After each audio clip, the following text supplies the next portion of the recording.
Greetings fellow Decepticons, SoundBlaster1987 here with my monthly vlog video for August of 2026. Today, looking back at one of my all-time favourite childhood cartoons, Ben 10, I'll be providing a history overview of Heatblast, one of my all-time favourite aliens in the series, and also the first one that Ben ever used as well. So, in the original 2005 series, Heatblast was, as mentioned, the first ever transformation Ben used when he first received the Omnitrix, in the very first episode, and then there were 10, completely accidental as he was messing around with the watch trying to figure out what it does, and then he accidentally started a forest fire because he lost control of his powers. So, Heatblast in the original series was voiced by the legendary Steve Blum, better known to most of my fans as the voice of Wolverine in the Marvel franchise and Zeb from Star Wars Rebels, among other things. Heatblast also shared the same voice actor, Steve Blum, with Ghost Freak and Vilgax for most of the original run of the show. So, in the 2005 series, Heatblast was one of Ben's go-to aliens for elemental combat or just using fire to defeat certain elemental obstacles and such over the course of the show. In the episode's side effects, a common cold that Ben received caused Heatblast's flames to turn into ice powers temporarily. And although Heatblast himself wasn't used in the Alien Force sequel series, a teenage half-alien plumber's assistant called Alan Albright had the ability to turn into a mimicry of Heatblast by activating the Omnitrix dial-shaped plumber's helper badge that he possessed as a result of his Pyronite father, because Heatblast is a Pyronite from the star-like planet Pyros, which is full of volcanoes and lava and such.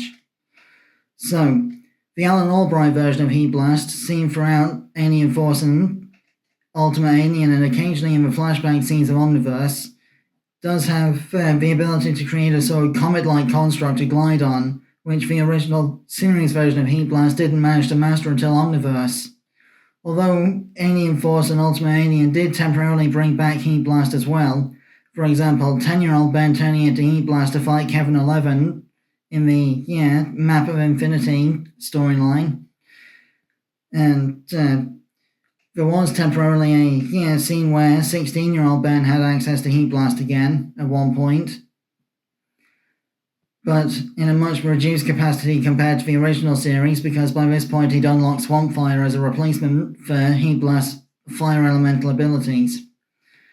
Heatblast did get used a few more times in Omniverse though, with a, slightly updated, more angular-looking design in keeping with Derek J. Wyatt's art style.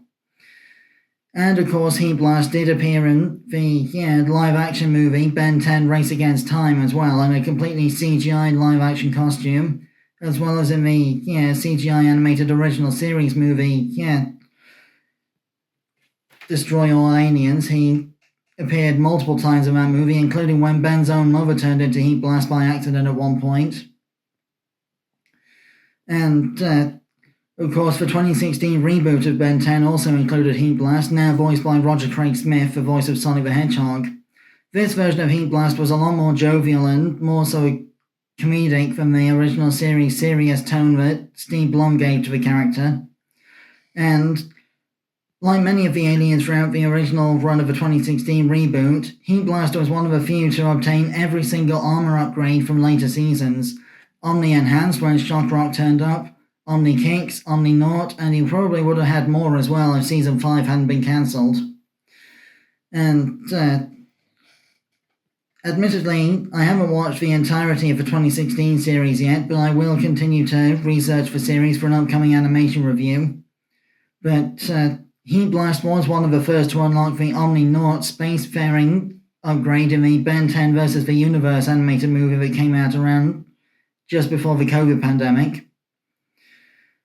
Unfortunately, very few toys of Heatblast are actually show accurate and have an articulation level that's to modern toy collector standards, but with the fact that the new third-party company Octopus Toys is working on an almost masterpiece scale level figure of forearms, fingers crossed that we get Heatblast down the line from them at some point.